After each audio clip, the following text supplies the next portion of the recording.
Olá, meus irmãos, Deus os abençoe, no poderoso nome de nosso Senhor Jesus Cristo. Para mim é um grande privilégio quando chega essa hora para a nossa conversa, e hoje eu quero meditar no quinto selo e também em alguns parágrafos da mensagem, um paradoxo pregado em 65, porque nós estamos vivendo um momento precioso na vida da igreja. Deus tinha uma meta em sua mente, e ele veio por toda a Bíblia desenvolvendo esse plano a fim de atingir essa meta, mas ele nunca disse aonde ele queria chegar.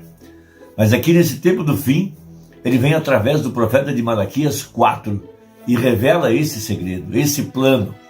Deus tinha uma igreja predestinada, pré-ordenada, santificada, que chegaria à plenitude da palavra aqui no tempo do fim, teria sua fé restaurada de volta à fé original.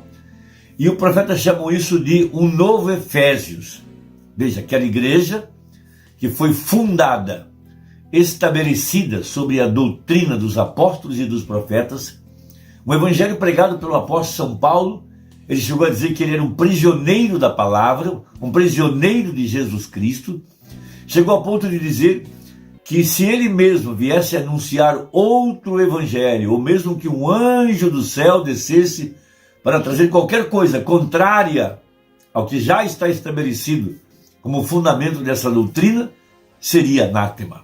Então o profeta chamou esse dia de hoje de um novo Efésios, de uma igreja totalmente prisioneira à palavra, sendo guiada pela mensagem profética, vindicada pelo pilar de fogo, vindicada pelo Espírito Santo.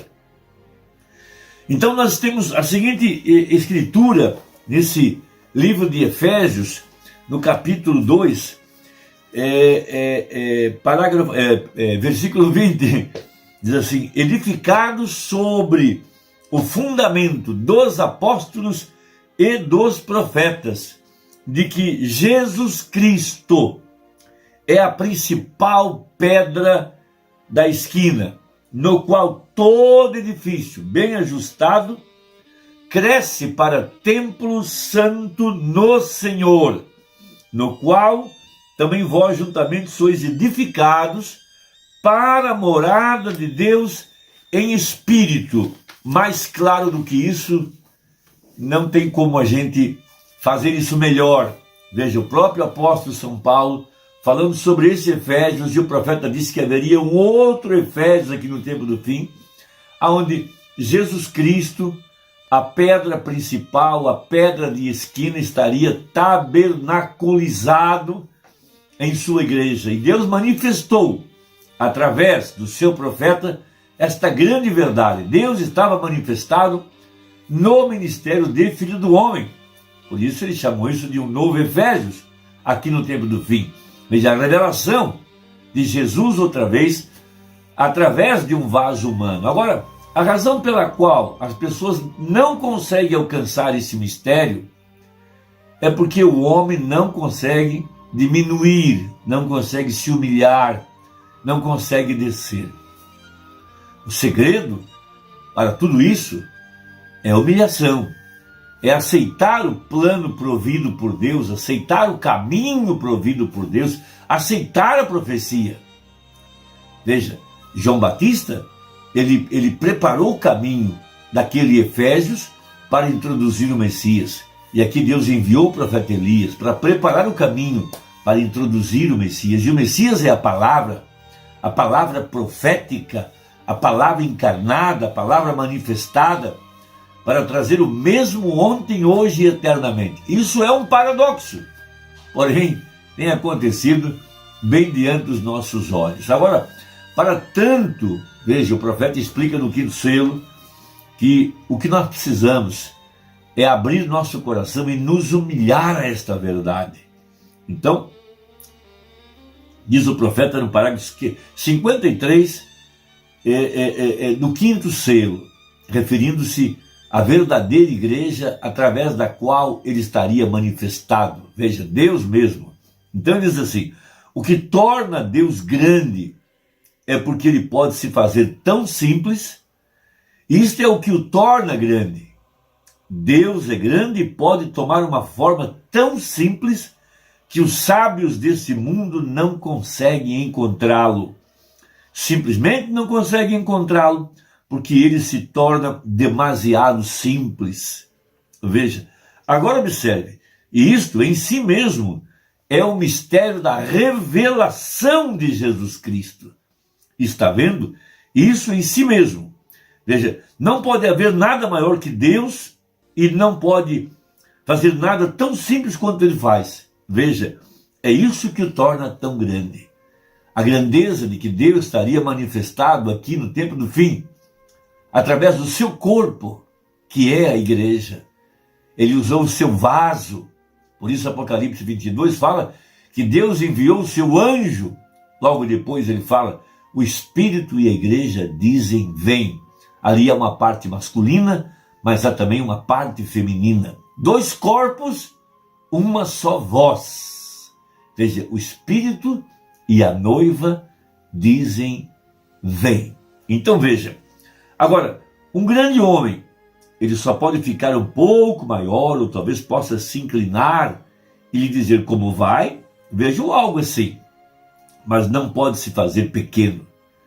Há algo diferente nele, é um humano, simplesmente não consegue se fazer pequeno, porque quando acontece de se tornar pequenino, então não demora e ele tem de se referir ao que outra pessoa realizou e assim por diante. E então ele começa a puxar a si mesmo para cima novamente, para falar de suas realizações. Eu disse, eu falei, eu aquilo outro. Então veja, mas a maneira de subir é descendo. Veja, descendo em Deus. Sim, os sábios do mundo estão tentando em sua sabedoria encontrá-lo. Veja, eles querem saber sobre a manifestação do 7º selo de Deus descendo em carne humana, mas eles não podem descer e aceitar aquilo que está na mensagem, aquilo que estava através do ministério do Filho do Homem na vida do profeta. Veja, os sábios do mundo estão tentando em sua sabedoria encontrá-lo, e eles só distanciam dele ao fazerem assim. Veja, os sábios do mundo, se você está tentando explicar algo por alguma matemática ou algo assim, lembre-se, ele até mesmo colocou, veja na Bíblia, melhor, Isaías 35 diz assim, que até mesmo, é tão simples que até mesmo uma pessoa delinquente entenderia isso, está vendo? Ora, até mesmo o louco não errará, ou não erraria. Os sábios erram grandemente por sua sabedoria, afastando-se mais dele ao tentar encontrá-lo por sabedoria. Agora não se esqueça disso, isso está gravado, veja, os sábios, em sua sabedoria, vão tão longe para tentar encontrá-lo por sua sabedoria, que falham em vê-lo. Veja, se eles pudessem ser grandes o bastante para serem simples o bastante, eles poderiam encontrá-lo. Por isso é um paradoxo, por isso é algo impossível, impossível para o homem carnal. Veja, se você for grande o bastante para se tornar simples o bastante, está vendo? E você sabe, isso realmente é a verdade. Então, que isso pudesse entrar profundamente na nossa alma e ver que a forma que Deus se manifestou é muito simples. Veja, para os olhos dos sábios, segundo a sabedoria deste mundo, mas para um eleito, isto é precisamente a grande verdade, a grande revelação de Deus manifestado em carne humana, na pessoa de seu profeta, de acordo com Malaquias capítulo 4. Não Malaquias capítulo 3, mas Malaquias capítulo 4, porque logo em seguida haverá queima de Sodoma, de acordo com a profecia. Malaquias 3 é João Batista, e o mundo não queimou. Mas agora aqui no tempo do fim, esse anjo que apareceu em carne humana para Abraão, logo em seguida Sodoma foi queimada. A mesma coisa sucede com a semente eleita aqui no tempo do fim. Deus se manifesta em carne humana ao seu povo. Logo em seguida, então, a terra será queimada. Veja, essa é a profecia para esta hora. Por isso nós estamos olhando para essa palavra. Veja, isso está na mensagem um paradoxo, que quando eles receberam Jesus, eles sabiam pelo que procuravam, eles procuravam pelo Messias e sabiam que ele seria o profeta, tal qual Moisés foi. Então ele se manifesta, veja, aqueles discípulos para mostrar Deus manifestado através de um corpo humano, realizando os mesmos sinais e maravilhas que foram realizados no passado. Veja, e ele, como um profeta, de acordo com os dias de Ló, ele pôde conhecer os segredos da mulher do poço, Filipe, de Pedro e dos demais, para mostrar que ali estava a palavra feita carne. Veja, eles não podiam entender de outra forma, veja, mas ele se manifestou de forma particular a cada um deles, porque ele disse: a vós é dado conhecer os mistérios do reino dos céus. E esse então é o que a gente chama de os misteriosos 7 trovões, o sétimo selo, aquela meia hora de silêncio, para despertar a igreja para a hora que estamos vivendo, porque nós estamos em um tempo de preparação, veja, onde os estabilizadores têm que estar lançados, veja, e ali está então a palavra prometida de acordo com as Escrituras. Jesus Cristo vem a você e se revela como o Filho do Homem para esta era que nós estamos vivendo. Meu irmão, que Deus te abençoe, veja o quanto você pode se humilhar e aceitar a forma simples que Jesus se manifestou, porque ele houvera dito, como foi nos dias de Ló. Então lá apareceu Deus em forma de um homem. Que sinal esperamos nós hoje, se não o mesmo sinal de Deus em forma de um homem com os mesmos sinais que Moisés teve? Isso precisa de simplicidade, de humildade, de um caráter cristão para poder aceitar. Meu irmão e minha irmã, espero que tenha contribuído. Até a próxima, se Deus quiser, em nome de Jesus. Amém.